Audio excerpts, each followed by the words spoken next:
Welcome to our Amud Yomi Shiur, Metzia and Amud Beis. Where were we holding in our Shiur? We are now in Ein Amud Beis in Tnan. Yeah, you have to go to 1, 2, 3, 4, 5, 6, 7, about 7 or so lines from the top of the page. Line starts with the word Yitzchak. Yitzchak. Line starts with the word Yitzchak, Bedover Ovid, and we're starting with the word Tnan. Tnan kol mishane. So we definitely have to have a very, very serious and even not so short summary of what we've seen up until now. We saw as follows. There's a halacha that says that a worker may stop working in the middle of the day. You change the contract by simply walking out on your boss. Generally speaking, it seems to be okay. That's a Gemara Daf Yud. And that is definitely the opinion of Chachamim in the Mishnah, not in the Mishnah, the Brisa. That is called Mishana. That's not Yoda lo Tachtoino. Yeah. In other words, the poil is allowed to live in the middle of the day because he's not anybody's slave. Now, except for if it was Dover Ovid. If it's something that is urgent, an urgent job that has to be done right now, he's not allowed to walk out in the middle of a chasana to stop playing unless he's an onus, unless he's forced, unless there's a really, really good reason of emergency. Then we say, no, he is okay to go. Okay? Now, that was Chachamim. What does Rabbi Doisa say? Rabbi Doisa says, no, a worker cannot leave in the middle of the workday. He's not allowed to do that. Seemingly, Rabbi Doisa does not believe in the concept of, workers' rights, so they can just walk on anybody in the middle of the day.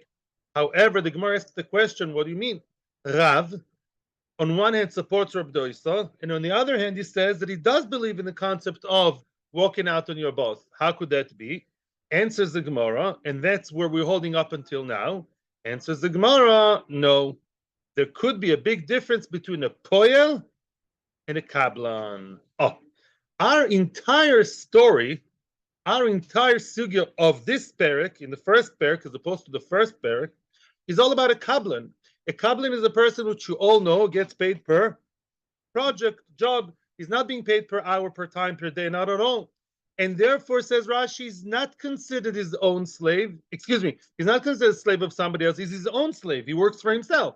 He can work in a coffee shop with a computer, work at home with a computer, day, night, as long as he gets the job done. Yeah, he's his own self-employed. Yeah, what we call today freelancer, right? So Mimela, that's all different story.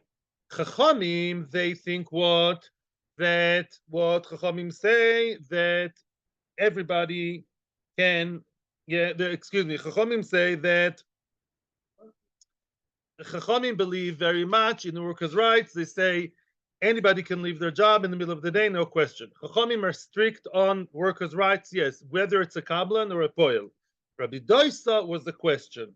Rabbi Doisa basically says what we're trying to say now. Rabbi Doisa is the one that differentiates between a kablan and a poel. When it comes to a poel, Rav did not contradict himself. Rav says when it comes to a poel, a regular worker, he may live in the middle of the day. Otherwise, he's enslaved to Baal Habais. His time belongs to Baal Habais, so therefore he may leave. Shenken a kablan is a different story. A kablan, what about a kablan? That's an under maisa. Could be a kablan which is sort of self-employed but worked for somebody else, like a freelancer. Could be that there, Rabbi Doisa would also agree that he may, not leave in the middle because he's not enslaved to anybody, so he shouldn't stop in the middle, right? That's what, in other words, the agreement was, the Machlokes Chachamim and Rabbi Doisa was only about a kablan. Yeah, when it comes to poel, everyone agrees and may walk out in the middle. Machlokes is about a kablan, right? Chachamim are saying a kablan may leave, and Rabbi Doisa says he may not. Now, then we rejected it and tried to say somebody else. Now we're going back to the Mishnah and try and support what we just said now. Tnan. Kol mishane yoda la tachtoino, v'kol choizer ba yoda la tachtoino. If you follow the Mishnah, these two last lines are two extra lines in the Mishnah. Kol mishane yoda la tachtoino. Whoever changes yoda la tachtoino, whoever changes from an agreement, he is on the lower hand. Yeah, he's the one who's going to lose. He's the one who doesn't have the right to do so. He'll be on the losing side. And whoever regrets, whoever changes in the middle, whoever revokes, regrets, stops in the middle, also Yodel Tachtoino is on the losing side. Now, these two statements seem to be redundant, right? Because Lamaisa, we already said that. We spoke before about Balabais changing the conditions or standing someone up, or the poil. We said already that whoever does the wrong thing surprisingly is Yodel Tachtoino. So why do you still need these two lines? Frag the Gemara Azoi. Bishlama, I can understand the first of these two sentences, Kolam Mishane Yodel Tachtoino. I understand what this comes to tell me. What does it come to tell me? What's the Chiddush? The Sosam Lantana Kirbuda. Our Tana here comes to tell us that the stam, that the halacha is like Rabbi Yehuda. Which Rabbi Yehuda? There's a machlokes between Rabbi Yehuda and Rabbi Meir regarding what happens, and we're going to see that in Metzia Hashem in a few days. There's a machlokes about what happens if you give an artisan, let's say a person wants to dye your wool. Yeah, you gave your wool to dye for someone. Yeah, you gave it to someone to dye, and the person changed the color. I don't know if mistakenly or not. Maybe he thought you don't have such nice taste. Lamaitze gave him a bunch of wool to paint red, and he painted it black, or vice versa. There's a machlokes what the halacha should be. Rabbi Meir is actually relatively in favor of that painter, of that wool dyer, and he says, Lamaitze, if you remember Bava Kama, it was koine b'shinui. He made a very significant change to the white wool and painted it the way he wants. He dyed it the way he wants, which is black or red, whatever he decided. And therefore now the wool is his, right? And therefore he can say, listen, you don't like the wool, the red or black, whichever color you don't like, I'll keep the wool, I'll sell it to people, I'll give you just the amount of money, the value of the wool. Why? Because I was coining the wool. Remember, Bavakama, I was coining raw wool, and I changed it for what? By dyeing it my way. And a gazlan, it's not a gazlan, but it's like an uman koine b'shinui. He buys through the shinui. Yes, now it's a new product. I don't owe you that product at all. I'll pay you just the wool and I'll keep it. Or you pay me in full. Unbelievable. I don't know. I don't really understand Rabbi Meir so much why I should be paid in full. And it's not so much the topic right now. Rabbi Yehuda is the one who says, no. It's true that me, Karadin, you're right, Shinui Koine. But this guy is a criminal. I told him to dye black and he dyed red, or vice versa. You see me coming to color with a red suit? Excuse me. Yeah, what do you mean? I gave him my thing to dye black, not red. And therefore, Yoda ala tachtoino. That's our Mishnah. Kolam Mishana, you dyed it the wrong way. Yoda ala tachtoino means what? What's Yoda ala tachtoino? That I'll only pay him the minimum. Let's say he invested in the wool 100 shekel of materials and work, and now the wool is worth 200. I'll pay him 100. Let's invested 100 and the wool is now only 50, a loss. Yeah, he made less than the investment because he messed up something, or red is really unpopular, whatever. Then I'll pay him 50. I'll always pay him whatever is less. Why? Punish him because it's a knas. Now, our Mishnah comes to tell me, since we spoke about different contracts that are being changed in an unfair way, comes an extra statement to tell me about what happens when a craftsman changes. Okay, that I understand. Ella, however, what is difficult, when the Mishnah finished off by saying whoever regrets, whoever revokes the deal, what is it coming to add? We already learned in the Mishnah a few times that whoever changes the agreement is on the losing side. So what's the Mishnah coming to add again? Answers the Gemara, my love must be, what is it coming to tell me? And now it's related to what we spoke about at the beginning. It's coming to add poel ukirabidoisa. Which means what? Oh, very good. Now what we're trying to say is against what we said. Meaning, the Mishnah is coming to tell me, you know Rabbi Doisa? What did Rabbi Doisa say? That an uman, which is a kablan, is self-employed. Don't give me I'm not a slave business. You're not a slave at all. And therefore, you, says Rabbi Doisa, you're not allowed to change. Which means what? If you were promised one seller for half a job, but the balabais, I have to end up paying a seller and a half to the new people who'll clean up your mess, then I'll only pay you how much? Half. Oh, that's Rabbi Doisa. Comes the Mishnah tells me, not only a kablan doesn't have the right to leave in the middle, there's an extra sentence that tells me what? Also a poel, also a regular worker, which is looked at more like a slave, even he's not allowed to leave in the middle. Not like we're saying. We're trying to say now that Rabbi Doisa holds the both a Kablan and a Poyel no workers' rights when it comes to living in the middle in both cases. And that puts Rav in trouble because Rav says, I think we're Rabbi Doisa. And Rav also said that a Poyel can live in the middle. What's going on? Ella. Now everything's going to be very, very, very clear now. Now come to the punchline. Good morning. Ella. Rabbi Doisa Tauti Omar. Rabbi Doisa really believes in both. He applies the concept to both cases. Rabbi Doisa believes, I don't believe any worker can leave in the middle of the day just like that because he wants to be a circus and a clown for no apparent reason. He cannot do that, neither by a poel, surely not by a kabbalan, right? What about Rav? Very easy. Rav, very good. Rav never married Rabbi Doisa's daughter. Rav doesn't owe anything to Rabbi Doisa. Rav believes Rabbi Doisa holds like Rabbi Doisa on one thing, and he doesn't think like him in another thing. Schuto. We all know the concept of Rav Tana Upolig, by the way. Rav has the right to argue on Tanoim. He's the only Amoyer like that, yeah? Rav believes that, maybe Rabbi Yochanan also, I'm not sure. Rav, the only one from Bavel that can argue on Tanoim. So Rav says, listen, I don't have to take Rabbi Doisa. It's not a package deal. I think Rabbi Doisa is right that people should not leave work in the middle, take off your badge and throw to the beach and go to the beach in the middle of the day. Says Rav, when do I think that you're not allowed to do that? When you're a Kablan. Because a Kablan, you're not an Eved, and there's no concept of Kili B'nei Yisrael Avadim. You work your own hours, your own time, your own thing. You work with a computer at home. That's very, very common today. You can wear a funny dress if you're whatever and work from home, whatever you want. You're not so subjected to anybody. And therefore, what? That case, you're not allowed to live in the middle of the project. The Shane can, when it comes to a poel, there Rav thinks differently. There he argues on B'doisa, and says, no, a poel is the one who is otherwise subjected and subjugated to Balabais. Balabais stands over him, click in the ticket when you come to work, 9 to 5, not 1 minute less. And therefore you get paid well and you're very respected, but your time is mine. That here says Rav, I really argue on Rav Doisa, and I think like Chachamim, that it's a poel's rights to live in the middle, and that's it. Yeah, because Kili B'nei Yisrael Avadim, and therefore Rav is okay. But that's the halacha. Like Rav. Question time. Okay. We're about now to embark on a whole different pshat in the Mishnah and a whole different story. As of now, goodbye to workers' rights. I'm saying one or the other. We're now suggesting an entirely new pshat for the last part of the Mishnah. You found the place? Yeah? Okay, fair. Very good.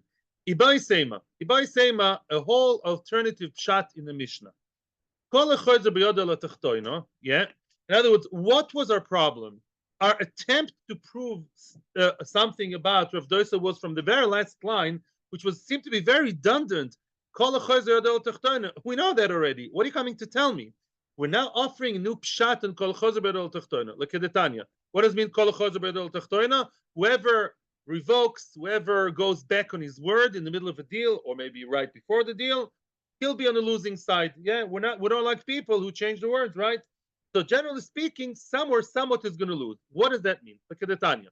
All different story. Kol chozer boy ketzad. How would the words kol chozer boy would lose? Yeah, how do you say that the one not lying, the one regretting is losing? How would that express itself? It all has to do now with a sale. Let me give you a small introduction. We all know, but it's kedai to say it again, that, let me ask you it as a question. If I want to buy from Yitzchak the beautiful teapot over here for 50 shekels, and I said, Yitzchak, I'm giving you 50 shekels, and we decided we're going to strike a deal, a very choshev a deal, $1 million deal, 50 shekels for the teapot, yeah? And we said, okay, and then I regret, and I say, Yitzchak, no, I'm sorry, I'm not interested. Can you force me to go ahead with the deal? No. Why? Because it wasn't yet. Everyone here told me the Chacham. There's no kinyan yet. The K word didn't have. There's no kinyan, no mashicha, no hagba. Kinyan means to finalize. Nothing was finalized. What about if I gave you money, but I didn't yet do the mashicha? Then there's the middle stage called Mishapora. You remember that? In other words, if I gave you money, but we didn't yet do the halachic mishikinya, because money does not buy you the taltalin. That cannot be bought for money. Yeah, and therefore, but that's not so much to do with us. I'm just doing chazar now. Lamaisa, I don't want to confuse anybody. The main point is, as long as kinyan wasn't yet done, I can revoke. Is it nice? Is it good? No. If I do that to Yitzchok and I tell Yitzchok, tomorrow 9 o'clock I'm buying the teapot from you, and then I don't, I'm called mechusar amono. I'm considered to be someone who's not reliable. Halachically, it doesn't have much ramification, but I have not such a nice title on my head, right? Okay, very nice. Having said that, let's follow the Mishnah, the Brisa. Someone sold his field to his friend for 1,000 zuz. That's a lot of money.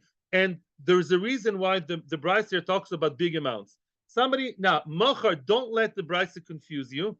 It's one of those Brisas that as you go along, you get the story. 1,000 zuz was the agreement, but there wasn't yet a kinyan.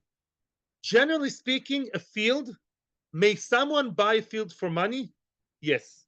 As opposed to metaltalim, a field, metaltalim, real estate, karka, is being bought. Mishnah and Kiddushin, Daf Chavvav, I think. 3 things can buy you karka: kesef, shtar, and chazaka.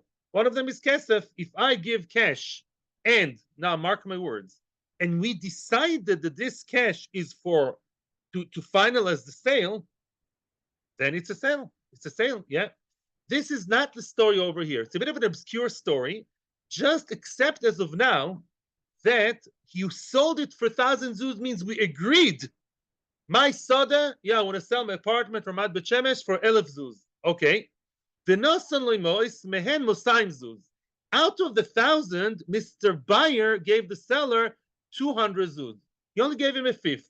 And I'm stressing now, they did not say that these 200 zuz they symbolize, they show the kinyan, but rather, what is it? It could be just a payment, but not a kinyan. Bear in mind, payment and kinyan are 2 separate things. In other words, I'll show it to you in an example. If I pick up the jug from Yitzchok, then what? It's mine. Besides that, I owe you the money. The 50 shekels, I owe you a debt. That's a separate cheshbon. A kinyan and money are not always connected, right? You can do a symbolic kinyan, be coin on my phone. Chutz mizeh, you owe me the 100 shekel that the phone is worth. Now here, when it comes to karka, money can wear one of 2 hats. Either the money, or both. Either the money is something that symbolizes that's a final deal. If I tell you, look, take those 200 zuz, and those 200 zuz show it's a done deal, mazel tov, tkiyas kaf, we're done. Then it's a done deal. Nobody's allowed to revoke, and that's it. You're not allowed to go back. It's a point of no return. However, when it comes to karka, and I gave you 200 zuz, and at this point, the Brisa believes giving those 200 zuz did not show that this is mine. It's just a payment. It's a prepayment. I know that I'm planning on buying the house from you. I didn't yet finally finalize it, but I'm giving you money, which could be expressed as a piroin, as a payment, prepayment before the deal is over. Let's just see it like that at the moment, right? At the moment, this is what we believe. So then, all of a sudden, people want to revoke and change their mind. All of a sudden, case number 1, the seller says, what? Me to leave Ramat Shemesh? To sell my house at Ramat Shemesh? No way, such a beautiful place, full of parks. Very nice. I'm the moicher, and what do? I all of a sudden get cold feet, and I call the buyer and I say, no, I'm not interested. I'm allowed to do that. Why am I allowed to do that? Because there wasn't yet a kinyan. We don't interpret the 200 zuz, the first one, for whichever reason, we'll see later. It's not yet the done deal, the final deal. So I may go back, but it's not, excuse the very, very superficial language, it's not nice. We're holding at the stage now, this in-between stage, similar to Mishapora, in which I am allowed to go back, but I'll have to suffer for that. And that is Yoda la Tachtoina. It's a very in-between stage. We've seen that before in other places. Therefore, Yada Lokeach Halel Yoino, if the moicher, the seller says, no, I don't want to sell you my land. Right, we spoke about me selling your land. Right, you gave me 200. I'm actually not interested. He may go back on the deal, but now the lokeach the one who suffered from the change of events, yeah, the buyer, he has the upper hand. What does that mean? Upper hand? What? Arm wrestling? Rotzo oimer lo ten li ma'oisai, oi ten li karka keneged ma'oisai, which means it's true that the deal is revoked, but how it's going to be revoked, how we're going to express it, the cards are strongly in the hands of the buyer. The buyer may say, listen, give me my cash. I'm the one who's going to choose whether one of two can happen. Give me my 200 back and keep your apartment to yourself. Or you can say, you want to go back in the whole deal? Where I don't. I gave you 200, right? And let's say the person has, let's talk about apartments, not about lands. You have 5 rooms in your house. Well, I think 200 is the fifth of 1,000, right? So 1 room belongs to me, and I'm not going back on that. And it's up to me. The one who's going to decide whether it's completely undone deal and everything is revoked. I want my cash back, or I insist and I say, you want to go back on the whole deal? No, 200 I have already my foot in, and I'll keep fifth of your land. That's up to the one who suffered, the one who was surprised to get the phone call of the unwanted change. And that is exactly you change Yoda. Says why? It's a knas. A person who changed his mind in the middle of the process, even before a final kinyan, but we're so close to the kinyan, at that point already you get a knas. What's the knas? You're not going to be the one to decide how the deal will be canceled. You can cancel the deal, and 4/5 of your land will remain yours, but you'll have to suffer. You won't have the option to say how it's going to go back. I'm continuing. Another knas, another aspect of the knas, mechan magbiyoi. Now, let's say he wants to give him a piece of land, and we're going to discuss that soon. Meaning who? Let's say the buyer says, "I want land. I don't want money. I want land." Then, what kind of land would the seller? The seller is now losing. The seller changes words. We punish the seller for being so wishy-washy, and the seller will have to give him to compensate him. Min ha'idis. What's idis? The best of the lands. Oh, Chabal, Ridush had written here a chart. There are always in halacha 3 levels of karkois: idis, beinonis, and ziburis. Idis is the top of the top. Beinonis is kishmoikenu, middle ground. Excuse the pun. And ziburis is the garbage. Is the worst one. So now we always have an issue when a person owes his friend different money for different reasons, and he doesn't have money, and instead of that he gives him a piece of land. There's always an issue. It's a Mishnah Gittin, Daf Memches, and many other places we've seen. I'm going to go through the whole thing soon. I don't want to break the continuity now. Idis means you give him for the best of the land. And again, I don't want you to get confused. Again, I think there were people who didn't understand it. If I owe you, let's say 1 million shekel, I owe 1 million shekel. I don't have a cash shekel. I think I have 1 million shekel in the bank. What do you think I am, Rothschild? But let's say I have a few pieces of land that I do have. One of them is they're all worth 1 million shekel. Yeah, one of them is 1 million shekel, which is what a very small boutique apartment in a nice place. It's very small, but it's one apartment for 1 million shekel. Or I have one middle of the ground, bigger one, yeah, also worth 1 million shekel, but it's not so good. And then I have a real garbage place in some hick town in the Negev. I have 4 apartments, all run down and not so well rented. Yeah, 4 of them also worth million. Which one you'd prefer? 4 apartments with 4 different, headaches on your mind, or 1 million shekel in one small, good boutique apartment in Rechavia? The one small one. It's a smaller area. It's quicker cash. Also, when it comes to agriculture, smaller and better is better than a lot and worse. That's the idea of idis, benunis, and ziburis. So the more we give rights to the one who's supposed to receive the money, we give him idis. And soon you're going to see, I'll tell you like a verbal chart of idis, benunis, ziburis. In any event, I just translated idis for you. What we're saying now is as follows. Who changed his mind? The seller. You, Mr. Seller, you can change your mind, but there's a knas. Yeah, look in the banks, right? Sometimes you change your mind in the middle, they give you a fine. If you change the halva, whatever. So now you have to bear the consequences. You are the one who will not decide how it will change, money or karka, right? Besides that, if you give him karka, you'll have to give him for the best of your lands. You have 3 karkas in Israel, in Caesarea, Tel Aviv, and in the Negev, Caesarea. Give him from the fanciest one, from the Idis. That's what you'll have to give him. We're going to explain that much more in detail later, but this is just the facts now. Now let's turn the story upside down. Case number 2, what happens if the lokeach, the buyer, regrets? I'm not interested in your house. In Ramat Bet Shemesh, says the buyer to me, the seller, yeah, and he says, oops, I'm not interested. The seller is the one, because the seller is the one losing, the seller is the one who's the victim of the change of events here, of the change of mind. The moicher has the upper hand because the meshane, the one who changes, the lower hand. What does it mean that the moicher, the seller, has the upper hand? The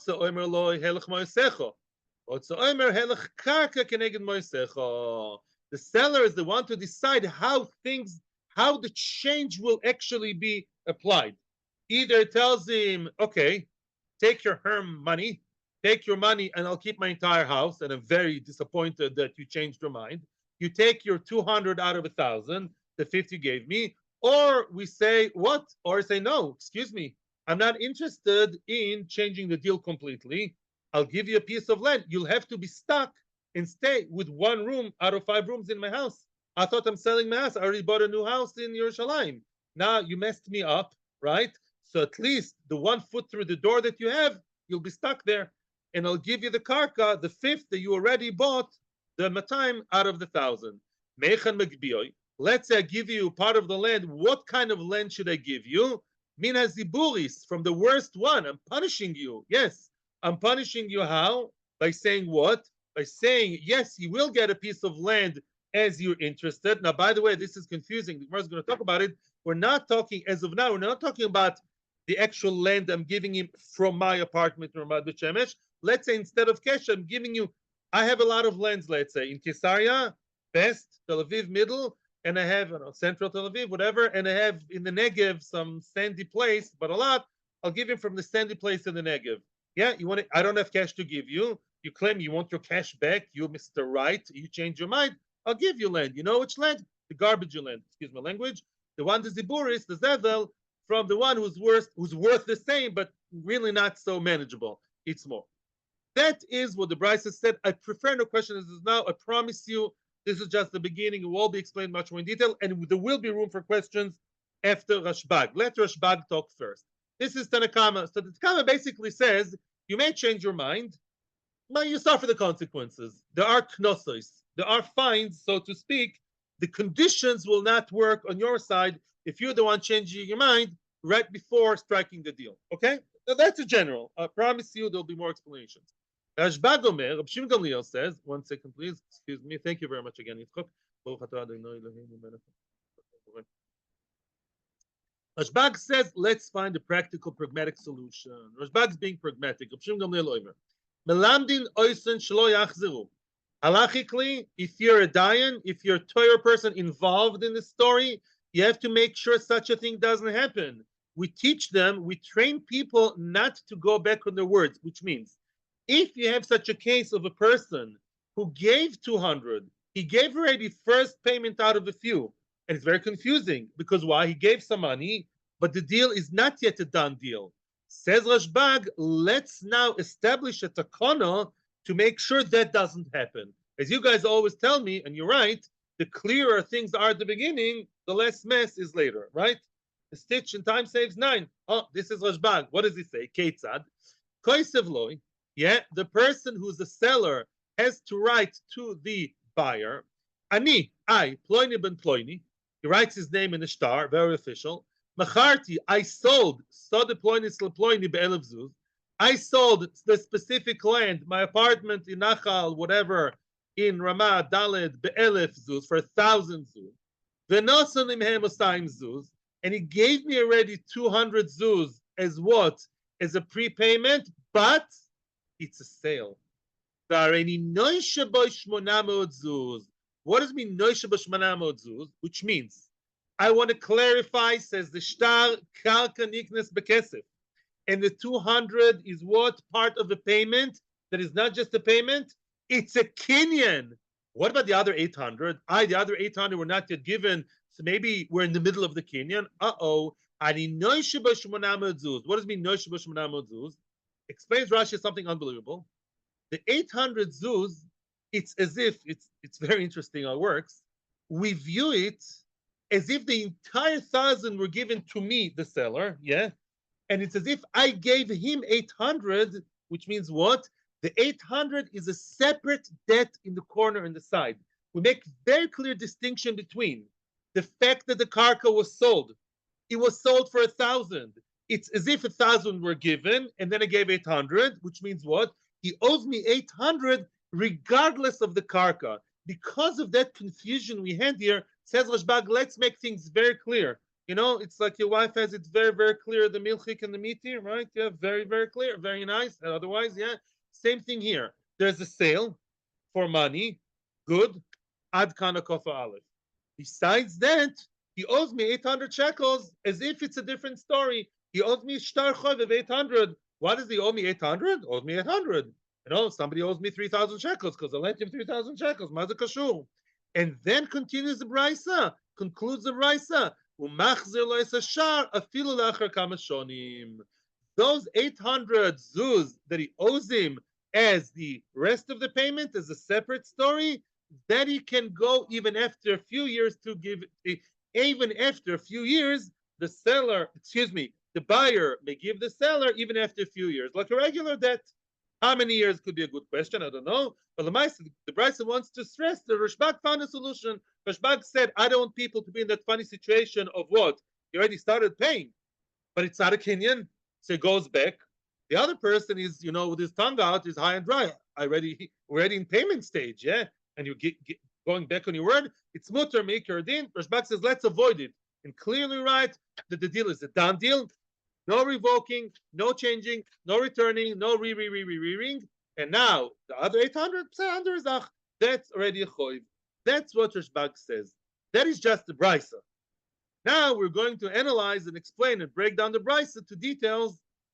I don't mind hearing questions, but I assume your questions will be answered by the Hemshech of the Gemara, but I'll give you some time for questions. A nice gift for Rosh Chodesh. Okay. So now.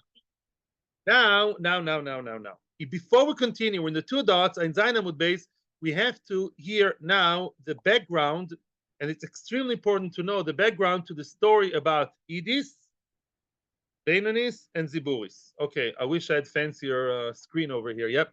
Basically, the story is like this. The Torah says that if somebody owes his friend money, because he borrowed money, he borrowed money, it says, B'chutz tamod, you have to stand outside, you, the one who claims your money back, you're owed money by someone, stand outside, don't disturb his privacy, right? And he'll give you the kli that he wants. He doesn't have cash. So you're asking, excuse me, you don't have cash? Give me your microwave. Depends how much else. Give me your car, give me your computer, give me something. So now, who is to decide what he's going to give? The borrower. The Torah believes in borrower rights. The borrower will give him any kli. Would the borrower give him the fancier thing? No. He won't give him, he has two microwaves. They're both worth 200 shekels that he owes, yeah? One of them nice and small, whatever, 500 shekels. One of them nice and small and good, and he has two not so nice microwaves for 500 shekels together. He'll give him the junky ones, not the nice one, right? Okay?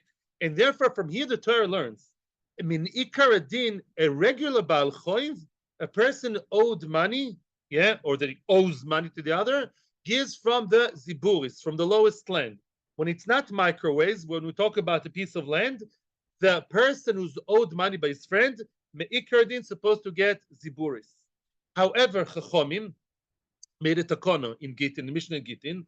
Chachomim said that's the idea of capitalism, that if the rich people who lend money feel as if they are, what we say in Hebrew, frayerim, if they are on the losing side, I lend money to people, and you know what it gives me in return? Some disgusting land in the Negev that nobody can do anything with. Want to sunbathe there the whole day? What will I do? Yeah, and it's worth the money, but it's still not really worth what I would like to get. The idis, the better one. Chachomim made it takono. A Baal Choiv gets Beinonis. Baal Choiv gets the middle. In other words, if somebody owes money to his friend, midorabonon, he gets the one who lent the money, the malve, is going to get the Beinonis. Not the best, but the middle. Okay? Very important to remember who gets the best of the best. We learned that in the beginning of Bava Kama. That's a very long time ago. And izokim shomilen beidis. If somebody smashed your car, it's outside here, unbelievable, yeah. Somebody smashed someone's car, yeah, and totaled it. And don't tell me now about insurances. Insurances, let's don't exist. He owes him nice 200,000 shekels. It was a nice new Toyota. Yeah, 200, he doesn't have cash. Give me a piece of land, 200,000 shekel worth. What kind of land will the mazik, the demja, the best? Why? Because it says, Meitav Sedeu, Meitav Kar Meshalim. It's the first pasuk in the Torah. Give him the best of your field. So really, and who gets ziburis? Who gets the worst? Don't tell the women. You know, I saw on YouTube that 100% of my viewers are men. Yeah, that's in the stats. They can tell if you're men or woman. I don't know how. So don't tell the women, but a woman for kesuba gets from ziburis. Yeah, because she said make her a din. Make her a din, everyone gets ziburis, and she didn't lend any money, right?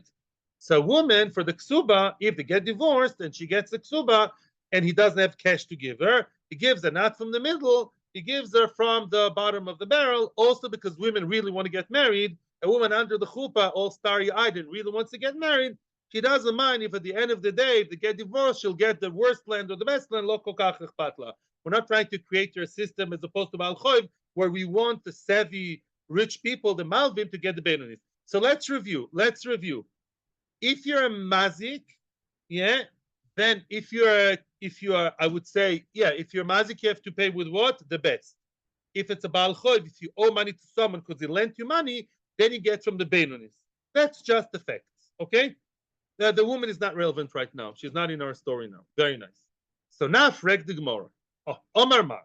Now we are, the Amoraim, begin to analyze and explain the Brisa. And they say, Mehechan Megbiyoi, Mina Idis. In other words, yeah, let's say, who owes who money now? Let's say that I am the person who goes back on the deal, right? I am the moicher. I'm the seller. I'm about to sell my land. I got 200 out of 1,000, and then I call the night before to who? To the buyer? No, I'm not selling my land. What? If you're not selling your land, give me another land. Give me something else. Give me land somewhere else. I'll give you my garbage land. No, give me your best land. I want to eat it. And he's right. The one who was cheated, so to speak, deserves to get the best of the land. Okay. Kasalka daitach, we're with you now, Ellen. In the Havamina, we thought Idis de Nechosov, which means, let's say the land I want to sell is where? In Ramat Bet Shemesh. The Havamina was that when we say that if I'm a seller who revoked, I have to give what? The best of the land, doesn't mean the best within the land in Bet Shemesh. We think it means besides Bet Shemesh, I have 3 other lands, best, middle, and lowest. And now we're telling him, give him the best. Because I'm such a naughty boy with a knas, I have to give the best, my best land, my villa in Kisari and Caesarea. Why do we treat him so harshly? At best, excuse the pun, is a Baal Choiv. He owes money, right? Meker Din, by the way, is allowed to change his mind. There was no kinyan. Let's remember that. Elamai, because he's being funny, wishy-washy, we give him a knas. Okay, so at least treat him as Baal Choiv.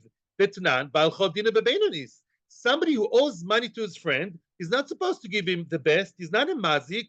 He's a Baal Choiv. So where do you come up with this unbelievable idea? You give him from the best of your land. Give him from the middle. The oid. And another question. Ha'ara de Yohiv Zuzi. That piece of land that he's giving is not really a piece of land. It's instead of money, which means up until now, you hopped it. This is a bit of a smokescreen over here. You're talking to me about a land that is outside the actual land that he's buying. Well, that land is not really land. It's instead of money. In other words, I really have 2 options here. Either I am forced, I'm the one with the owner of the land. I have a 5-room apartment, really, really nice, 1,000 zuz. I got 200 zuz, right?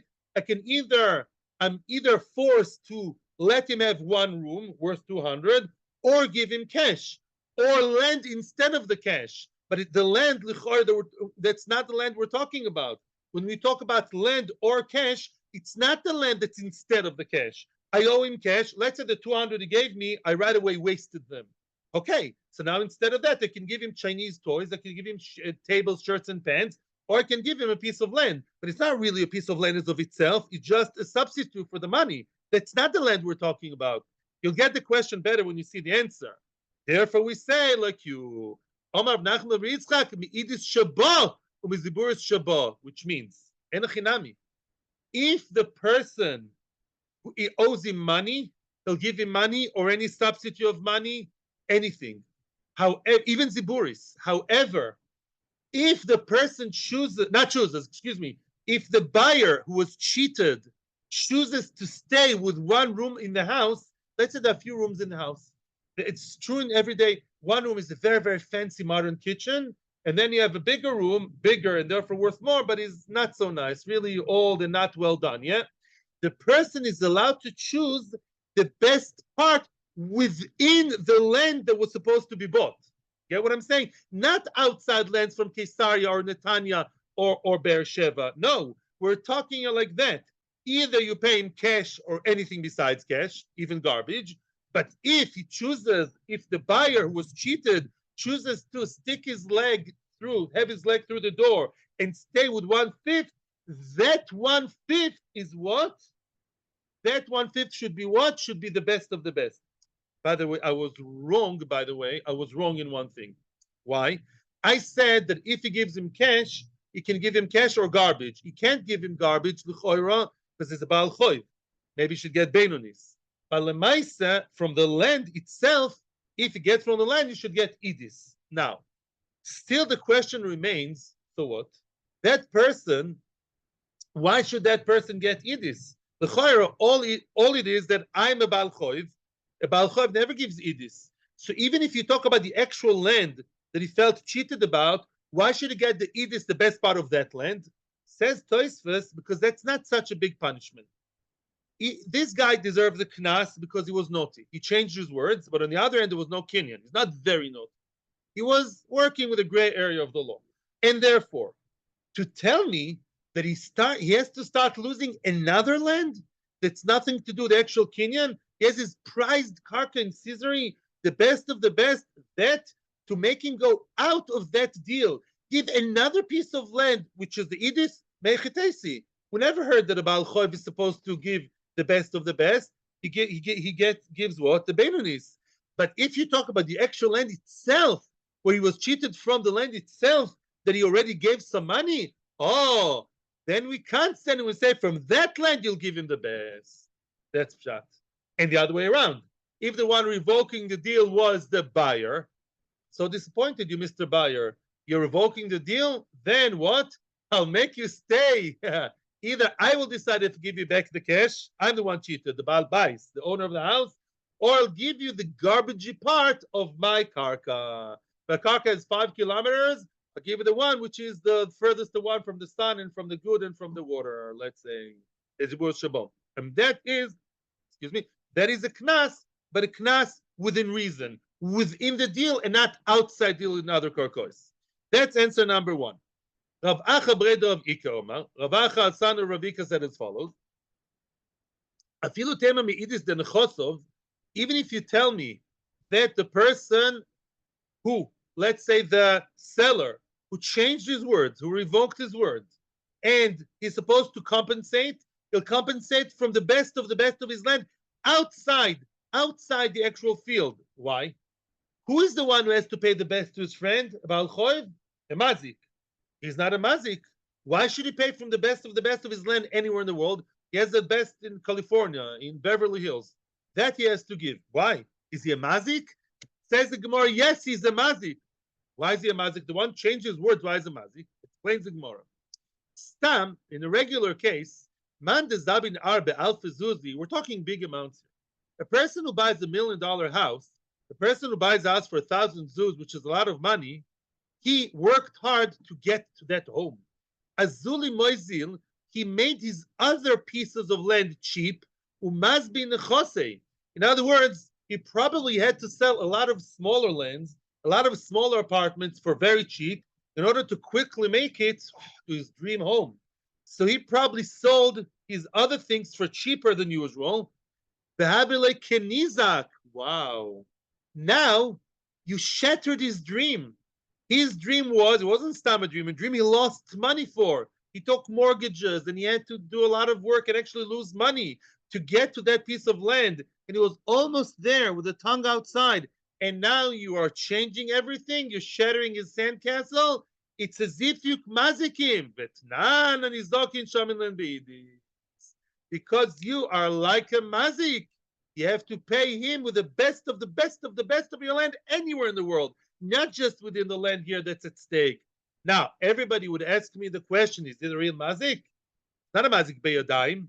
So everybody, Toises, the Ritva, they all say, of course, it's not a real mazik, but because he's as if he's a mazik, he's a ki'ilu mazik, he's similar to a mazik, therefore he has to pay with the best of the best.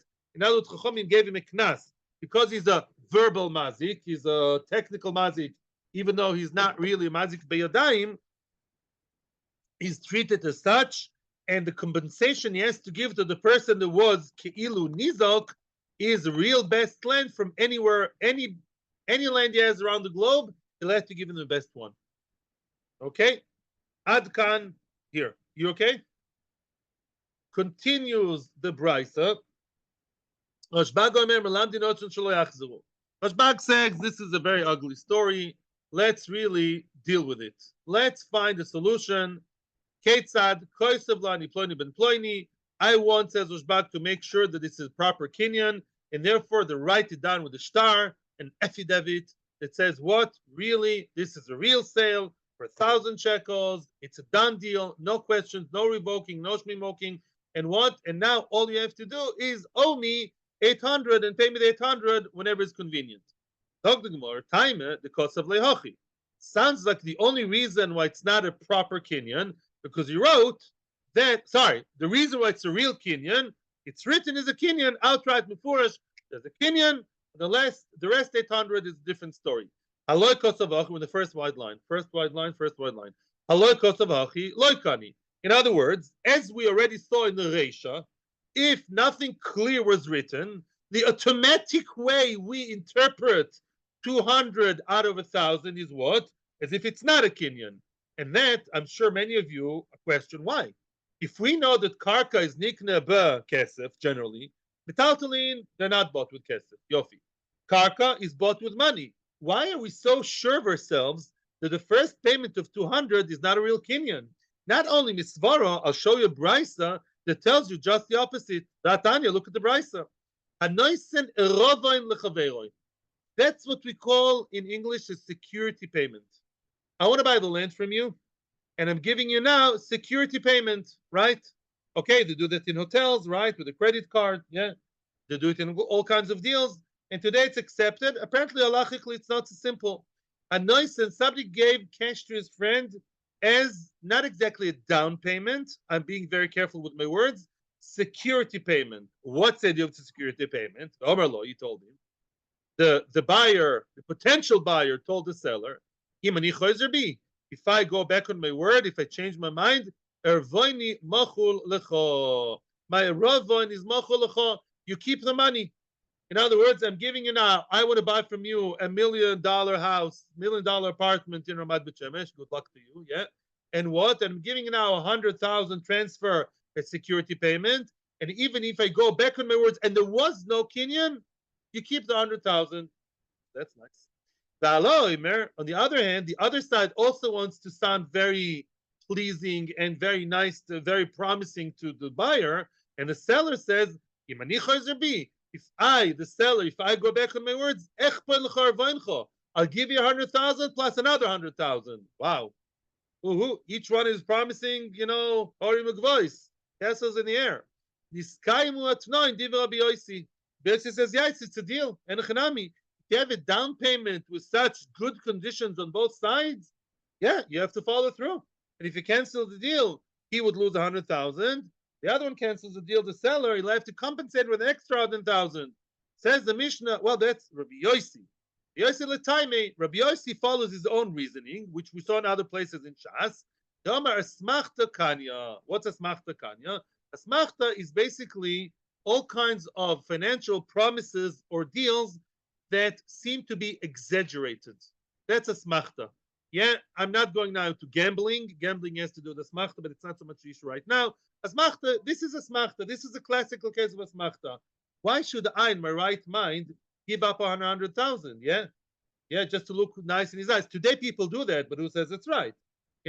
If it's very, very normal, maybe it's different. But the Ikar Adin, when you think of it, I didn't buy the land, I didn't do a Kenyan. Min Adin, I'm allowed to go back on my word, just in order to sound nice and pleasing. I promise you 100,000. Rabbi Yossi says, yes, asmachta is koine. Not everyone agrees to Rabbi Yossi. Rabbi Yossi says, yes. If you said I'm giving 100,000, you have to give that, even though it sounds exaggerated. Rabbi Yehuda, give me a second. Rabbi Yehuda, no. Oh, Rabbi Yehuda says no. If you gave him 100,000 and you went back on your word and you actually now say, I'm sorry, I'm not going for the deal, then 100,000 out of 1,000,000 is yours. That's what Rabbi Yehuda says. In other words, Rabbi Yehuda says, no, who don't believe asmachta, you can't just say, just keep the 100,000, but if I gave 100,000, keneged, whatever it's worth, I have, let's say, one room, one area in that place. In 2 minutes, okay? Because we're mamish 2 minutes to the end of this year, and then I'll hear your questions. And now we're going to get to the main point. Now we're getting to the punchline. When is it true? When is it true that it's not a deal? When is it true what Rabbi Yehuda says? What Rabbi Yehuda said? Rabbi Yehuda basically said, similar to what we said before in the Brisa. I gave you 100,000. I may go back on my word, except for 100,000. Then I'm stuck with, when is that true? If the person specifically said, the buyer said, I want my erovon of 100,000 to buy the entire million. Then he would say, are you crazy? Excuse my language. Mapitom. You gave me 100,000, and I don't get the whole million. Mapitom. Symbolic. I don't believe in symbolism. I'm not from the Far East, 100,000, you get one room out of the million. Now come to the punchline. Let's say he sold him a soda for 1,000 zuz. He gave him a partial first payment. Which means, now we came to the punchline of the question, and with that we will finish you in suspense. We'll let you go home with a suspense. The question is as follows. In this brisa we see that if you didn't say something funny like, I want my down payment of 100 to be kind of the entire million. That doesn't make sense. That's not going to work. But let's say listen carefully to the one sentence I'm saying. Let's say no extra words were said, which is a mistake to do that. Let's say I said, what a nice car. Yeah, it's worth 1,000,000. Give 1,000,000. And here's 200,000. And I didn't specify anything. I didn't say I want this to be first payment or last or Ravon or Kinyan. I just said, here's 200,000. Yeah? And you're not clear about what it is. Here in the Brisa, it sounds like that it's a Kinyan. In other words, if I didn't add any extra text that disturbs it to say my Iravon is Koine, just to give the first payment of 200 is assumed to be what? One payment out of 5, 2, 2, 2, 2, 2. And what? Now we are at a point of no return. I gave you the first payment. That's exactly diametrically opposed to what the Brisa said. What did our Brisa said? What did our Brisa say? That if I gave you 200, then I'm allowed to go back on my words. It's true, there's a lot of fines. Diburis gets very ugly. But any side, after one payment, is allowed to go back on their words. And here we say otherwise. Here we say that unless you said something silly about the Rovoin, then the assumption, the axiom is that if I just said nothing and I gave you 200, then it is a good Kinyan. So make up your mind. That's a problem. Shall I give you the answer? Okay, you have to go. So, okay, we'll stay in Anvil Sasson. I don't know if you can go home and sleep tonight, but the answer will come tomorrow. It's Hashem. Thank you very much. It's Locha Rabba. And tomorrow we'll have a nice revision of that. It's a little bit difficult, so we'll revise what we said today, Bezos Hashem, Palpeh, and then we'll get to the answer. And tomorrow's page, Bezos Hashem, let's be ready. You should know the days from Rosh Chodesh Tiv until Shavuos are days in which you have to work harder in Torah. Shavuos is all about preparing for the big day. Yeah, that's what's called Shavuos. Shavuos is the weeks leading to the day. Shavuot, right. Shavuot. And therefore, and we should prepare for Shavuos. Thank you very much. Thank you for the compliment. Go ahead.